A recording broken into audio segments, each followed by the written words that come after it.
It's a brand new day, mga kapitid. Welcome sa Podcast, ang kwentuhang si Kristo ang bida.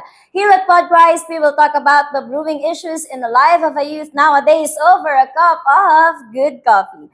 Kape, kwento, Kristo. Ngayong buwan ng Mayo ay pinagdiriwang natin ang buhay ng ating mga ina, nanay, mama, mommy. Happy Mother's Day sa lahat ng ating mga dakilang ina. Iba't ibang mukha at kwento ng pag-ibig ang ating maririnig ngayong buwan dito sa ating Momversations.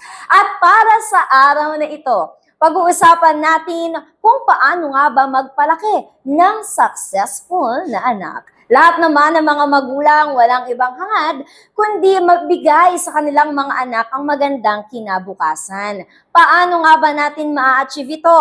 Tatalakayin natin yan ngayong araw. At para mas maging makabuluhan ang ating talakayan, makakasama natin ang aking ninang at nanay ng lahat. Let us all welcome Mama LV Capasio. Bumati ka naman nang sa ating mga kapatid. Ito po yung ating camera nang. Ayan. Good afternoon, mga Kapetid. kapetid. Yeah. Tongue twister ba? Tongue twister. Ayan. Thank you for inviting me here sa podcast. And I'm so excited na makapag-share whatever I have experienced in my life as a mama, lola, and to my children, to my grandchildren. At syempre, kung ano man yung kanilang mga na-achieve sa buhay, ay lahat yun ay pagpapala ng ating Panginoong Diyos. At isi-share ko yan sa inyo sa hapon na ito, mga kapetid. Yeah. Para di pa tayo nagsisimula, naiiyak ka na. Sila daw iiyak mo sila. Pero ito na, Ninang, grabe no, ang dami mo ng mga pinagdaanan sa buhay, ang dami mo ng mga nangyari sa life mo, naging nanay, lola, even sa church, nanay ng lahat. Diba? Yes. Actually, sa mga hindi nakakaalam, sa mga kapatid natin na nanonood, si Ninang LV ang nag-invite sa akin sa church na House of the Lord. No? Kaya nandito ako BCS. ngayon kasi may Ninang LV na nag-invite sa akin sa BCS. Ah. Naalala mo ba yun, Ninang? Yes. Yung Ano sila? Ilan ba kayo? tatlo kami noon. Tatlo lang? Tatlo lang. Oh, tatlo. Hindi kasama si ano? Hindi kasama yung isa, yung mas matanda. Nauna siya. Oo. So, tatlo sila na mga parang Dalaging ding. nagtaktakbuhan Yeah. lang sila doon, kwentuhan. Tapos sabi ko, attend naman kayo ng BCS. May snack doon. Yun. Ah. Yun talaga Snack. yun eh. Tapos after na, during graduation, may matatanggap kayong mga school supplies. Yun. Yan, excited sila, punta sila. And that's the beginning. Oo, Doon pero nag-start. alam mo, Ninang, sabi nila, be part of something that is greater than your life and longer than your lifetime. And I believe na napangatawanan mo yung quote na yon. Kasi dahil sa invitation mo, you are part of my life. Yes. And talagang, that will be longer than your lifetime. Kasi Amen. kahit dumating yung time na mawala ka na sa earth, 'di ba? Yung faith mo ay nagsasalita pa rin sa pamamagitan ng mga tao na nasharean mo ng gospel at kasama ko Yes. doon. Amen. Amen. 'Di ba? Tapos Imagine mo yun. parang si Sarah yung tina-target ko ng time na yun. Nakikita ko kasi sila nag-church sila, pero Yeah. malayo yung church nila. Sa Cubao. Sa Cubao Cubao. kami. Naglalakad pa sila papunta Kamatchilid. Yes. Sila sumasakay. Tapos sabi ko, why not invite them? Yan, lapit-lapit lang ng church, no? So, siya yung una kong pinuntirya. Tapos yung mga kapatid na niya, nagsunuran. And matagal naming pinag-pray ang kaniyang mama, Belen. Pag in-invite ko kasi yan, sige, next time na. Oh, sige, magsimba ako. Yeah. And praise the Lord, lahat sila. Pamilya na sila talaga niya sa amin. So, laki talaga nung nagagawa ng invitation, di ba, Yes. Ninang? Talaga nagpupunta lang talaga ako nun kasi pag may nagpapa-Bible study sa bahay niyo, may pagkain. Tsaka nag-attend lang ako ng VCS nun kasi nga knowing na competitive ako and I'm an overachiever. Gusto ko talaga yung nag-excel. So, dahil meron akong mga alam sa Bible, gusto ko i-show off yun, di ba? Tsaka, merong school supplies sa ending. Yun talaga yung inaabangan ko. May mga At saka yung mga toys. pa-swimming, no? Yeah, yung mga pa-swimming. Diyan talaga tayo dati, di ba? And sa bahay namin, sa sobrang dami ng apo ko, parati kaming may pa-birthday. So, every time na yung may birthday, Sarah, Jason, akyat kayo. So, Yun, yung mga gusto-gusto hindi nila. natin malilimutan na mga moments. Talagang si Ninang LV, kung kayang i-invite lahat, i-invite lahat. Yes. Pero ito na, Ninang, no? Let's dig into our talakayan for today. So, how's life being a mom and a lola all at the same time? Ayan. Mom and Lola, there's no difference. Wala talaga akong nakikitang diferensya. It's just that, pag ikaw ay mama, pwede mong desisyonan ang mga anak mo. Pwede mo silang mapalo kung gusto mo silang paluin. Pag lola ka, hindi na ikaw yung magdisiplina. Unless, kung wala yung parents, ikaw. So like, si Yuan kasi lumaki siya na wala yung mami niya nasa ibang bansa. So ako nagpalaki sa kanya, siya talaga yung nakakatikim ng palo sa akin. Ako kasi yung mother and lola na namamalo talaga. Hindi ko sila papaluin kasi pag paluin mo, hindi mo mahal, no. Yeah. Mahal na mahal ko yung mga anak At ko. saka kaya- biblical yun, Yeah. di ba? Never spare a rod. Kasi, di ba, dun sila natututo. And ako, I for one, have been there na talagang, di ba, pinapalo, pero dun ka na didisipline. Yes. Dun ka natututo. Ikaw witness ako Yes, yes. kay mama mo. So, there's nothing wrong. It's just that yung si Mama Bilin mo, talagang maririnig, Kung palo ka maririnig ng kapitbahay. Ganun. Oo. Pero ako kasi yung mga anak ko, dahil they are all girls, ganun, naging maingat din naman ako. Pero, ang madalas ko kasing napapalo ay yung aking panganay. Kasi siya yung medyo makulit sa tatlo. Tapos si Ate Dimple niya, si attorney, si Doc Dimple and attorney, napakatahimik lang nila. Kaya hindi ko sila masyadong napapalo. And isa pa. Parang lahat sila tahimik. Si Ate Mayen mo. Si Ate Mayen ang talagang siya, mahilig siyang lumabas at may mga friends. So si Dimple and Princess, lang sila, yung Bahay church. by church yun. So, Pero alam mo, Ninang, no, sabi nila kapag nagka-apo ka daw, mas spoiled daw yung apo sa lola. Totoo ba yun? akala nyo na spoiled yung apo, pero hindi mo in-spoiled yun. Hindi mo lang talaga sila mapapalo. Kasi hindi mo sila pwedeng paluin dahil may parents sila. No, leave it to the parents, yung discipline. Bigay mo sa parents nila. Pero yung pag-nurture, yung pagtulong sa kanila para yung mga anak nila ay makapagsilbi ka sa mga bata, yun yung malaking bagay. Pero sa pamilya kasi namin, hindi naging problema yung bibit-bitin ko yung mga bata, kung paano ko ang mga anak ko ay binibit-bit ko sa church, kapag may gawain, kapag Sunday, ganun din ginawa ko sa mga apo ko, para kaming train, no? Bit-bit ko yung isa, tapos yung hawak-hawak ganyan, mga apo ko yun. Pupunta na kami sa church. So, Follow the leader and the thing. yeah, walang problema because ang mga anak ko rin ay pareho kami ng pananampalataya. So, iba kasi yung sabihin mo na meron akong isang manugang o merong na ayaw ng nag-church sa church natin. So, kami walang problema. Lahat kami ay naging okay. So, pag dinala ko yung mga bata sa church or mag-devotion kami sa bahay kasama ang mga apo ko or mag-Bible study kami, ganun, wala kaming problema, masaya sila, natutuwa sila sa ginagawa. Let's talk about raising a successful children. Of course, bago maging successful yung mga anak mo, may mga kwento yan at may mga masalimot na pinagdaanan sa buhay yan di ba? Of course, may mga kwentong humble beginnings si Ninang LV at ang kanyang mga anak. Ikwento mo naman sa amin. Okay. Mahabang kwento to. Gusto niyo bukas pa tayo matapos? In a nutshell. Yeah, Ayan. in a nutshell. So, yun. Bagong baryo pa rin yung naging buhay namin. No? Pagdating namin ng Metro Manila, galing probinsya, sobrang ang laki ng pagbabago ng lahat. Sa Bagong Baryo kami nakatira, umuupa kami ng bahay na kasama namin ang daga. Kasama na daw yun sa pag umupa ka ng yung daga, kasama na siya.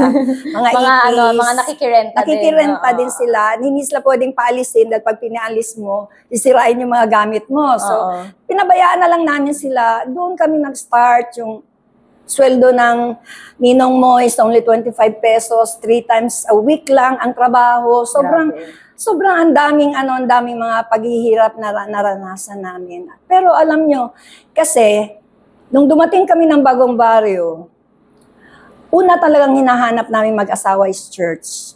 Naghanap kami ng simbahan. Kasi yung mga first weeks namin, dahil talagang nag-church kami every Sunday. Hindi pwede, pag sanay na tayo nagsisimba at active tayo Hindi sa mga pwedeng gawain. mawawala sa'yo. Oo, parang ang laki nang nawawala sa atin pag hindi ka nakapagsimba. Totoo. So even just for Sunday, yung linggo, makapunta kami simbahan. So 3 anak namin, bit-bit ko si Princess, baby, bit-bit ni Papa nila yung dalawang sasakay kami ng jeep, 3 jeep papunta doon sa Christian Missionary Alliance, so Kamakop or Alliance Church sa Quezon Boulevard. Nahirapan kami doon. Kasi una sa lahat, wala kaming budget.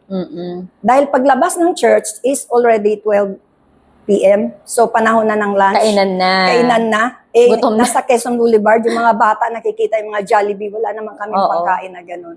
So kailangan umuwi na kami diretso. Parang lahat kami pawis na pawis pagdating sa bahay dahil tatlong jeep ka na. So to cut the story short, gano'n kahirap ang buhay namin na nag-church kami doon. So we decided na maghanap kami ng simbahan sa Bagong Baryo. Bagong Baryo na malapit lang. Unang nakita ni Ninong mo, yung Love Baptist Church. Na Sa ngayon may Milagrosa Street. O yung yung kay Pong Chow. Hindi ko Love alam. Baptist Church. So, Bata pa ako baby ka pa noon. nun. Oo. Yun ang una niyang nakita. Sabi niya, Bing, parang maganda. Sabi ko, sige, try natin. Pero, dahil yung sister-in-law ko, yung asawa ng kapatid ko, ay nag-church na sa House of the Lord. At si Nelia Polintan, ng Nelia, kilala mo na, siya din yung masigasig talaga, LB, church tayo. Invite siya, Nag-invite. nag-invite. Kaya nakakatuwa na merong nag-guide. So, tinry namin ang House of the Lord. Una, second, third, ganun. Tapos minsan di kami nag-church, so hindi pa kami palagay. And then, habang kami ay merong masigasig na mga miyembro na talagang pupuntahan ka, LB, mag-church tayo, or mag-cell group tayo. Prayer cell pala yung tawag namin dati. O, prayer cell tayo, gano'n. So, attend ako. Bit-bit ko yung mga anak ko. So, yun yung start ng journey namin doon sa Bagong Baryo na ayoko talagang lumabas. Ayoko talagang tumira sa Bagong Baryo. Kasi ayan, alam mo yan, di ba? Kasi nakatira ka rin doon. Lahat ng tao doon, wala yatang tao doon na hindi nagmumuray. Kami lang yata. Magulo talaga, parang Magulo. tondo. Oo. Yes. Tapos parang everyday merong away-away. Parang ayoko talaga. Pero nagugulat talaga ako, bakit si Lord hindi ako tinatanggal sa Bagong Baryo? Kasi along the way, habang nagkaroon kami ng mga problema ganun, I was praying, I'm always praying to God, at kasabay nito talagang naglilingkod ako sa Kanya. Nasa simbahan talaga ako kumbaga, ako yung tipong hindi sociable. Ang socialization ko ay church lang talaga. So pupunta ako sa church, uwi sa bahay. Ang mga anak ko rin, meron din silang sarili nilang gawain. May mga ministry May din. mga ministry. Pero alam mo nang, hindi ko makakalimutan yung kwento ninyo na wala kayong TV noon. Yes. Tapos, nakikinood lang kayo sa mga bahay ng kapitbahay. Tapos, nakita na nanonood yung mga anak mo, sinara. Sinarahan. So, Hindi ko malilimutan si yung Ate kwentong Mayin mo yan. yun. Kasi siya yung 6 years old na siya nung time no, or 5, ganon, nung nandito kami sa Maynila. Yung nakatira sa baba, yun yung may-ari ng bahay. May TV sila kasi nag-Saudi yung tatay niya. So, nakabukas yung bintana, nanonood si Ate Mayin yung ganyan. Tapos, nakita siya nung anak, sinarahan yung bintana na bagsak talaga. Umakyat siya sa bahay at umiiyak. Bisaya pa siya nun. Oo. Umiiyak siya, mamo. Yan na, iyak. Grabe. Dumudugo yung puso ko talaga nun. Awang-awa ako sa anak ko. Kasi ang mga in-laws ko kasi mayaman. Ang bahay nila building. Meron sila, kompleto sila, pero umalis kami doon dahil hindi naman namin yung pamamahay. Gusto namin maghanap ng sarili. Nag-put up kayo ng sarili ninyo. Yes, ganun. At saka sinuportahan namin yung pangarap ng aking asawa. Alam niyo mga kapetid, nakapagtapos po ako ng pag-aaral. I have 2 courses. 2 courses ako. Tapos, marami akong credentials. Achiever din si Nina. Meron akong, nag-take ako ng yung mga government examinations, pumasa ako. Tapos nakapasa din ako sa teachers board. Pero hindi ko nagamit yun.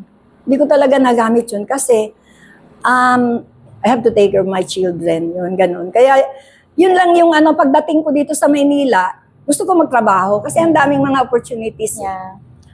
Pero never talaga nangyari na nagtrabaho ako. Si Lord din ang usap sa akin. Nagulat na lang ako at eto na pala ako sa church naglilingkod na lahat Do you ginagawa have ko any sa regrets, simbahan. Ninang, na hindi ka nakapag-work? Hindi mo nagawa yung passion mo, yung pinag-aralan mo? May Sobra. regrets ka ba? Yes, sobra. Grabing regrets ko. Kasi gusto ko talaga magtrabaho. Ang dami kong pangarap eh. Nung bata pa ako, sabi ko gusto ko maging principal. Di ba, gino-joke mo ako? Ninang, principal ka na sa church. Principal ka na, superintendent pa nga. Yes, yes. Sunday school superintendent. Gano'n. So yun ang pangarap ko. Gusto ko maging principal.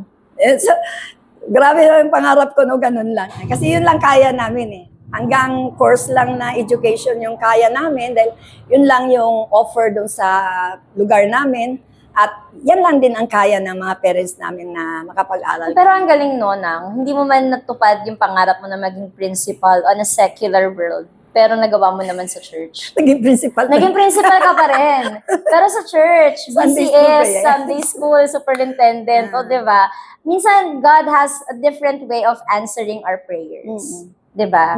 Na akala mo dito ka i-lead, pero may mas maganda palang leading ang Panginoon sa atin. Sabi ko nga God's rejection is God's redirection. Yes, yes. Nakapuntahan naman natin tong isa pang tanong natin. Si Ninong Tata ay member ng isang banda sa cruise.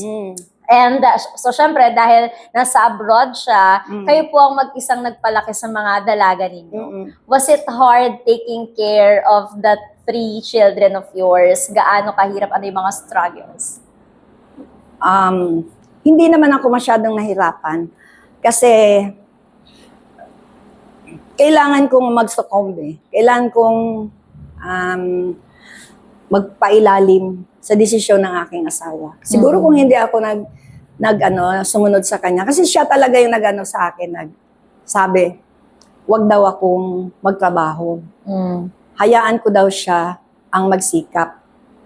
Hindi ako naniniwala. Siyempre, ang tagal-tagal na, 5 years na, ganun pa rin yung sitwasyon namin. Nangungutang kami sa Bombay. Ang ulam namin, 10 pesos ang halaga. Pag salu-saluhan namin yung 5. Tapos yung meron akong alkansya na powder, Johnson's Baby Powder, Yes. hinuhulugan ko yun, pambayad ng bahay, pambayad ng upa, kuryente, yeah. ilaw, ganyan. Ang kita namin, sobrang talagang mahirap ang buhay. Tapos all of a sudden, sabihin niya, wag ako magtrabaho at siya lang pabayaan ko. Tapos na-realize ko later on, sabi ko, grabe pala tong asawa ko. Mas matatag or mas malakas yung pananampalataya niya kaysa sa akin. Sabi niya, ipoprovide ni Lord sa atin yan, Bing. Bing, tawag ng asawa ko sa akin. Bibigay niya yan. Bigyan mo lang ako ng chance, sabi niya. Wala na akong pag-asa sa kanya. Uwi na akong probinsya. Ikaw na lang dito. Sabi ko gano'n. Ganun. Seryoso ako talagang uwi na ako. Tapos sabi niya, bigyan ko pa daw siya ng chance. So 5 years yung binigay ko sa kanya. At yung 5 years na yun, nagkatotoo. After 5 years, nakapag-abroad sila. So, hindi lang sa cruise. Nauna yung abroad niya sa Japan. So, 10 years siya sa Japan, no? Tapos, yung nature ng work niya is banda. So, marami kaming problema pagdating sa aming marriage life. Hindi sa nagloloko siya. Never na nangyayari na nagloloko yung asawa ko. Napaka-faithful. Faithful niya. Yes. At mananampalataya kasi siya. Meron siyang pananampalataya. Kaya hindi siya nahihirapan sa struggle na yun. Although he is struggling to, bata siya eh. He was 2 years younger than me. 19 years old siya. Nung kinasal kami, 21 na po. So hindi pa siya dumaan sa buhay binata na na-enjoy niya. No? Pero never siya gumawa ng kalukuhan. So about sa pagpapalaki ng mga bata, ng mga anak namin, parati akong nandun sa tabi nila. And yung sinabi ko, alam mo yung sinasabi sa Proverbs 22:6, no, train up a child in the way that they should go, so that when they get old, they will not depart from it. So talagang yun ang pinanghawakan ko. Alam ko naman pagdating ng malaki na sila, magkaroon sila ng sarili na ng desisyon sa buhay nila. Pero sabi ko, habang hawak ko sila, na mga anak pa sila, kaya ko pa silang dalhin, talagang ginaguide ko sila sa church. Ang ano namin talaga, church, house, school, ganun lang sila. Although meron namang mga kalokohan, pero hindi ganun kagrabe kasi na-expose ko na sila sa simbahan. Nataniman mo na sila ng salita ng oo. Diyos. Naturo na sa kanila na dito talaga tayo sa church. No? Si Ate Maynyo. So Ninang, with that being said, ano po yung mga sikretong sangkap para makapagpalaki ka ng 3 successful at professionals na So una, palo. Actually, Hindi, joke. totoo yan, totoo yan. Hindi naman ako namamalo ng yung mga Patay hanger, kung mga patay ganyan. yun. Hindi ganun. Itong kamay ko lang talaga. Ako, nang gaganyan. Lalo na pag yung tuturuan ko, review, tapos hindi nakakaintindi, palo yung kamay, ganyan. Ayan na tayo sa mga review, tsaka aral-aral. I, O, U, yan. Oo, talagang start ka talaga from the, from the pinakamababa hanggang sa pinakamataas. So I was always there with them, supporting them, pero hindi ko yung tinitingnan as hirap. Talagang gusto ko silang suportahan. Gusto kong maipakita sa kanila na nandito ako. Ano man yung mga plano sa buhay.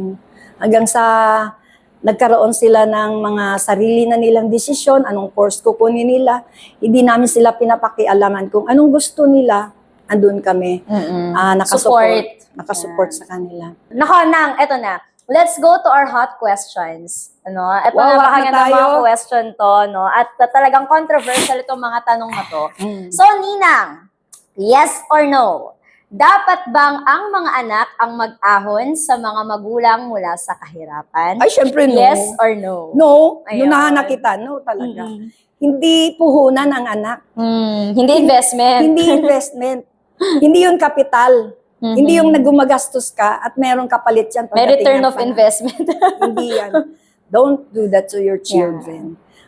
Pag nagpalaki ka ng anak, kailangan out of love yan. Habang pinapalaki mo sila, gumagastos ka niyan eh. Huwag mo sabihin ini-invest mo yan para paglaki nila, may kapalit lahat yan. No. Don't wait for kapalit. Huwag kang maghintay ng kapalit na nanggagaling sa mga anak. At saka actually, Nang, habang minamahal mo yung mga anak mo at nararamdaman nilang minamahal mo sila, hindi na kailangan sabihin, sila mismo magbabalik nun sa'yo. Yun nga po. Yun, Diba? yung sinabi ko na palakihin mo sila, Punuin ng pagmamahal. punuin ng pagmamahal at pag-ibig. Ganun. So, andun yung support mo. Pag nakikita nila yung support mo at sobrang wala ka ng panahon sa sarili mo, ganun ako eh. Halos wala na akong panahon sa sarili ko. Pag alis nila, nai-ready ko na lahat, kumain na sila, alis sila, saka ako maglalaba.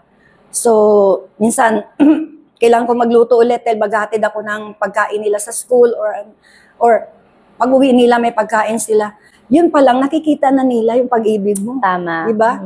So, dahil doon, naka-instill na yun sa puso nila, in their hearts and in their minds. Alam nila na mahal namin sila.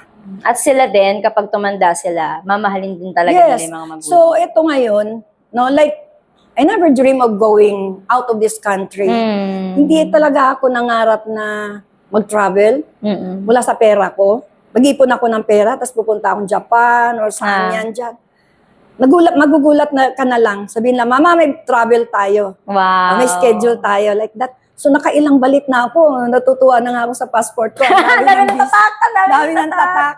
Tulokoyin pa ako nito, Pema. Ang dami mo ng tatak. Wow. Ang dami mo ng Di ba nakakatuwa na hindi mo yan pinangarap? Kasi hindi talaga ako mahilig sa ganun para sa sarili ko. Sila na ang nangarap para sa amin. Wow. Actually, sa ngayon, yung sinabi ko kasi kanina na hindi sila investment, no? Hindi Totoo. investment yung pagpapalaki mo, pagpapaaral mo hanggang sa mag-graduate sila. Pero mabubuo talaga yung pagmamahalan ninyo pagdating sa ganun. Kasi kami sa ngayon, hindi pa namin kailangan tulong ng mga anak namin. Kumbaga, meron kami pang kita eh. Meron kaming mga na-invest na kumikita kami. Alam mo, yun yung magandang lesson din para sa mga magulang, na habang malakas pa kayo at kumikita kayo, mag-build kayo ng empire ninyo. Yes. 'Di ba? Magkaroon din kayo mga retirement fund, no, mm. para pag tumanda kayo, hindi nakaasa sa mga anak. Oo. No, kasi may ibang buhay na yung anak mo eh. Paano siya mag-aasawa? Paano siya magpapamilya? Kung iniisip niya, paano si mama? Oo. 'Di ba? Actually, yun din yung isa sa mga kinaka-proud ko kay Mama Belen. Kasi lagi yung Sipag sinasabi talaga yun eh. Hindi ko iaasa yung buhay ko sa inyo. Though, galit siya pag sinasabi niya yun. Pero, natutuwa ako Pero kasi si totoo Mama yun. Belen, never siya yung nanghingi ng anything sa amin. Tapos kapag hindi namin naibigay, wala kayong utang na Tatampo. loob. Oo. Yun, di ba may mga ganon? Mamaya, may utang na loob. Wala kayong utang na loob. Ganyan. Walang ganon. Pinag-aaral ko kayo, no? Yeah. Wala kang ganong maririnig kay Mama. No? Kasi talagang ang mga magulang, talagang gagawin nila yon kasi mahal nila yung mga anak nila without asking for anything in return. And yung mga anak na nakaramdam ng pagmamahal mula sa magulang nila, talagang ibabalik at Ibabalik yan. Ibabalik yan, hindi mo lang mamalayan. Pero alam mo, Ninang, totoo yung mga nanay natin eh. Ma-appreciate mo yung mga nanay natin pag ikaw naging nanay ka na. Kasi ma-realize Dahil mo na ikaw tama pala yung sinasabi nila. Yung mga dating sinasabi nila sa'yo na labhan mo nung ano mo! Mabuti sila ng plato. Ngayon, ikaw na yung nagsasabi noon. Kasi may sarili ka ng bahay. Labhan niyo yung ganito. Mabuti sila ng plato. Diba? So, ginagawa mo na Yes! yung gawaing bahay. Kasi yun yung natutunan mo mula sa magulang mo eh. Pero talagang lahat ng mga yun, bilang anak, babaunin mo sa nanay mo. At magiging grateful ka eh, kasi tinuruan ka kung paano maging isang babae, kung paano maging isang asawa, 'di ba? At kung paano maging isang matinong anak. Nako, thank you so much, Ninang, Pero for now, being with us today. something i-share, no? Itong verse na to, gusto ko kasi itong verse na to, Proverbs 31:25-26, about the, sa isang nanay o sa isang asawa. She is clothed with strength and dignity, and she laughs without fear of the future. Maganda, no? Wala, nag-ano daw siya, tinatawanan lang niya na hindi siya natatakot kung ano mangyayari sa future. When she speaks, her words are wise and give instructions with kindness. Wow. Ang sarap pakinggan, di ba? Kaya nga dito nabuo ko rin tong na to. Itong, pag meron kang God sa buhay mo, pag may Diyos ka sa buhay mo, at i-introduce mo ang mga anak mo dito, i-nurture mo sila, napalakihin mo sila na may Diyos sa buhay nila. Tayo na merong Diyos sa buhay natin, magkakaroon tayo ng courage, di ba? Pag may courage tayo, di ba? Mahirap. Sabi mo mahirap, ang hirap ng buhay, pero may courage tayo because God is with us. Pag may courage ka na, you will have strength. Magkakaroon ka ng kalakasan na hindi mo talaga asahan na may strength ka pala. Kala ko mahina ako, pero may strength ako. And then, i-wrap up mo yan, and then you will have dignity. Once again, thank you so much for being with us today dito sa Podcast, and of course sa mga viewers natin na nanonood sa atin ngayon. But before we end, allow me to share a verse for the day found in Psalms 112 verse 2. It says, "Their children will be mighty in the land. The generation of the upright will be blessed." Maraming salamat sa pagsama sa amin, mga kapitid. Till our next episode of Podcast, Kape, Kwento Cristo. This has been your host, Sara Lagsak Arsenio, dahil dito si Cristo ang Bida. See ya!